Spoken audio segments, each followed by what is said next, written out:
हाँ मित्र, पौलुस प्रेरित द्वारा फिलिपी मसीही सब के लिखल गोइल चिट्ठी के दूसरा अध्याय के कुछ शुरू वाला पद में हम प्रभु यीशु मसीह के दीनता के उस 7 सीढ़ी नीचे उतरत पग पर विचार कैले रही जा, जेकरा द्वारा वो मानवता के क्षेत्र के निम्नतम स्तर पर पहुंच के पिता परमेश्वर के अनंत योजना के साकार कैले रहन।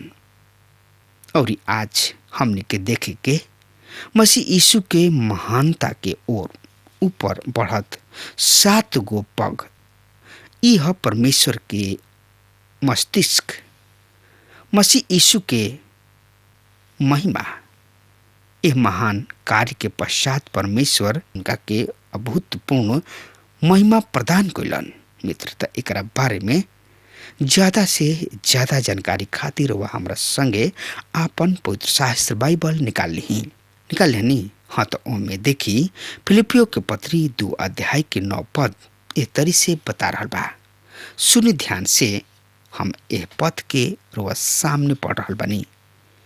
ए कारण परमेश्वर उनका के बहुते महान कैलन और उनका के ऊ नाम दिहले जौन सब नाम में ऊंचा बा। पहला कदम है परमेश्वर मसीह यीशु के बहुते उन्नति कैलन। ए समय सृष्टि खातिर या समस्त सृष्टि में मसीह यीशु के महिमा होखे। ए धरती पर जहाँ मानव के रहे के घर है, हाँ, जहाँ उनकर सबसे उत्तम रचना उनका विरुद्ध विद्रोह कैले रहन, वहाँ मसीह यीशु के नाम सर्वोच्च कैल जाओ, महिमा नियुक्त होके।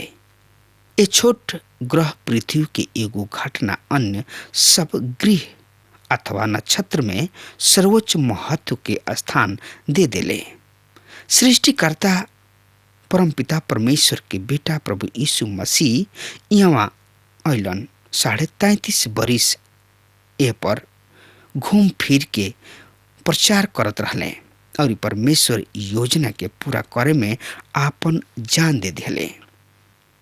यीशु स्वर्ग से पृथ्वी पर उतर अइले, कलवरी के क्रूस पर मार डालल भी गइलन कि ऊ पाप दंड से मुक्त हो जाए और इस सड़क के ओर मुड़ी उठा के परमेश्वर की स्तुति प्रशंसा गीत गा सके। यह कारण है कि परमेश्वर मसीह यीशु के बहुत ही महान ऊंचा स्थान प्रदान कैले बाणे। आगे के ओर बढ़त द्वित सोपान परमेश्वर पिता मसीह यीशु के ऊ नाम दिहले जौन की सब नाम से सर्वोत्तम तथा सर्वोच्च सर्वश्रेष्ठ है।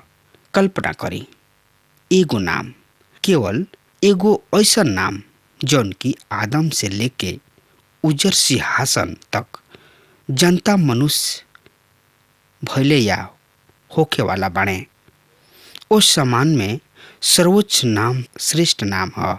विचार करी कि कहीं रउआ उनकर नाम अकारण या व्यर्थ नहीं ले रहल, कहीं रउआ एह नाम के श्राप के खातिर तो नहीं ले रहल, कहीं एह महान नाम के कीचड़ में तो नहीं घसीट रहल। कुछ लोग बाणे जवन की दुआ प्रार्थना में प्रभु यीशु मसीह के नाम ना लिखल करेलन। उ प्रार्थना कुछ एह तरी से खत्म करलन, ई दुआ प्रार्थना तोहरा नाम से मांगतानी। परमेश्वर उनका के सर्वश्रेष्ठ नाम दिहले जौन की सब नाम में सर्वोत्तम नाम बा। विश्व में आज तक कतना आदमी भइले जेकर नाम महान समझल जाला और ऊ महान समझल भी गइले।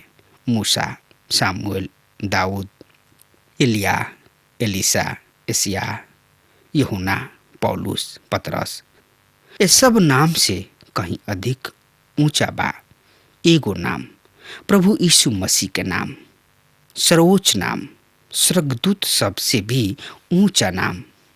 मित्र, तो एकरा बारे में जानकारी खातिर रुआ हमरा संगे आपन पवित्र शास्त्र बाइबल निकाल ली।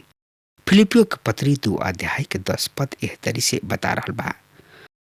जौन स्वर्ग में और पृथ्वी पर और जौन धरती के नीचे बा उ सब यीशु मसीह के नाम पर घुटना टेको।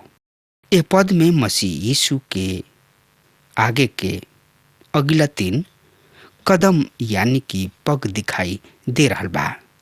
तीसर का सोपान है मसीह यीशु के नाम पर। प्रभु यीशु के अर्थ होला उद्धारक। उनकरा देह धारण के पूर्व संदेह वाहक स्वर्गदूत मरियम से कहले रहन तो इनकर नाम यीशु रखी है, काहे कि ऊ अपना लोगन के उन्हीं लोगन के पाप से छुटकारा दिलाई हैं। उनका बारे में कोयल गोल भविष्यवाणी ऐसे भइल कि भविष्यवाणी पूरा होके कुंवारी कन्या गर्भवती हुई और एगो लड़का के जन्म दी हैं और उह लड़का के नाम इमानुएल अर्थात परमेश्वर हमरा साथ बाणे। उ कन्या कुंवारी से पैदा भइलन। उ खुद परमेश्वर हन। भला उ मानव परिवार में अलौकिक जन्म के सिवा और कैसे प्रवेश कर सकत रहन। पर ई शब्द इमानुएल अन्यत्र हिना तका ई नबुवत अधूरा रह गइल। ई एगो बहुते सुघर पूर्ति है। एह नबुवत के स्वर्गदूत के आदेश रहे। उनकर नाम यीशु मसीह, काहे कि वो अपना लोगन के उनका पाप से छोड़े हैं। केहू पाप से छुटकारा देवे में समर्थ नहीं खे, ना रउआ और ना हम। हमनी के सब केहू एक ही स्थिति में बानी जा। हम सबनी के नैया डूब रहल बिया। एगो छुड़ावे वाला बचावे वाला के बहुत ही आवश्यकता बा और वो कौनो भी मानव से ना हो सकेला। सब पूर्णतः पापमय है। उद्धारक तो बहरी से आइल व्यक्ति ही हो सकता। डूबत के बचायो के खातिर डोर फेंकल जाला। इहे होला नु उ इमानुएल हमें अर्थात परमेश्वर हमरा साथ बेतलहम के उ शिशु परमेश्वर हमरा साथ बाणे। मानव स्वरूप लेके उहे इमानुएल परमेश्वर बाणे। उ यीशु कहला सकताणे और उपयुक्त रीति से कोनो भी यीशु कहला ही नहीं सकत। अब परमेश्वर कह रहल बाड़े हम ओ नाम के बहुत ही उन्नत करब जे हमरा बेटा के पृथ्वी पर आवे के समय दियल गइल रहे और ई नाम सब नाम से ऊंचा नाम होई। सब नाम से बहुते ऊंचा। आई देखल जाओ ऊपर बढ़त 5वीं सीढ़ी में और 6वीं सीढ़ी पृथ्वी के नीचे एक मत बा। क्षतिपूर्ति बाद उनकर शिक्षा ई बाकी आखिरी में सब मनुष्य उद्धार में प्रवेश कर ली है। वो सिखावेलन स्वर्ग के स्वर्ण पथ पर यहूदा स्कृति और शैतान दोनों ही साथ साथ टकरात देखल जा सकतन, काहे कि आखिरी में उद्धार सब कर होई। स्वर्ग में पृथ्वी में अधलोक में सब कर घुटना मसीह यीशु के सामने उनकर प्रभुता स्वीकार करत टेकल जाई। इ नइखन दर्शावत कि उ सब उद्धार के स्थिति में पहुंच चुकल हुई हैं। कुलुसियों के लिखल चिट्ठी में भी पौलुस के इहे शब्द है। परमेश्वर संकल्प कैलन कि उनकर समस्त परिपूर्णता मसीह में निवास करे और क्रूस पर प्रभावित मसीह खून से शांति स्थापित करा। उनके द्वारा स्वर्ग और पृथ्वी सब वस्तु के अपना साथ करे। ए पद में पौलुस मसीह यीशु के प्रभुत्व के विषय ना वरन उनकर मेल मिलाप के सेवा के विषय उल्लेख कर रहल बड़े। उनकर छुटकारा के कार्य के विषय उल्लेख कर रहल बड़े और नरक में उद्धार और छुटकारा के सवाल ही नहीं खे उठत। अन्यथा नरक तैयार काहे कोइल गोइल होखित। फिलिपियो के पत्री में जौन अधोलोक के उल्लेख बा उ ए अनुच्छेद के मुख्य विषय से संबंधित अर्थात मसीह यीशु के प्रभुत्व के विषय की मसीह यीशु के नाम पर हर एगो घुटना उनका प्रभुत्व के स्वीकार कर टेकल जाई। अशुद्ध वाला शब्द वैसे ही उनकर प्रभुत्व के स्वीकार करेले। अब आई जा आखिरी और अर्थात 7वां सर्वोच्च पग। यही अध्याय के 11 पद एह तरी से बता रहा बा, और परमेश्वर पिता के महिमा खातिर हर एगो जीव मान ली कि यीशु ही प्रभु हमें, जौना से पिता परमेश्वर के महिमा होखे। एगो अन्य अनुवाद परमेश्वर पिता के महिमा के खातिर सब मनुष्य ई स्वीकार करे कि मसीह यीशु ही प्रभु हमें। यहाँ भी ई ना कहले कि सब मनुष्य ई स्वीकार करे कि वो उद्धारकर्ता हमें। ई बड़ा ही रोचक परिस्थिति बा कि नरक में भी हार के प्रत्येक नरकवासी के ई स्वीकार करे के होई। हाँ भाई लोग ठीक ही कहत रहन कि मसीह यीशु ही प्रभु हमें। उ वहाँ नरक अग्नि के पीड़ा में कराहत, हाथ मलत, दांत पिसत, पछतात स्वीकार करी हैं मसीह यीशु ही प्रभु हमें। यदि रुआ सही में उनका के प्रभु स्वीकार कोइले बानी तब ही उनका के प्रभु कही हैं, अन्यथा ना। ई रुआ के बहुत भयानक स्थिति में डाल सकता। मत्ती रची सुसमाचार में प्रभु चेतावनी देले रहन, जेवन लोग हमरा के प्रभु प्रभु कही के पुकारलन ओकरा में सब के सब स्वर्ग राज में प्रवेश ना करी हैं। जे हमरा स्वर्गीय पिता के इच्छा के पूरा करला उहे स्वर्ग राज में प्रवेश करी हैं। वो दिन अनेक हमरा से कही हैं, प्रभु का हम तोहरा नाम लेके भविष्यवाणी ना कोइले रही, तोहर नाम लेके अनेक चमत्कार ना कोइनी, का तोहर नाम लेके अपदूत सबके ना लिखनी। तब हम ओहनी के साफ साफ शब्द में कह देब, हम तोहनी के कबहू नहीं जानत, कुकर्मी सब हमरा से दूर हट जाओ।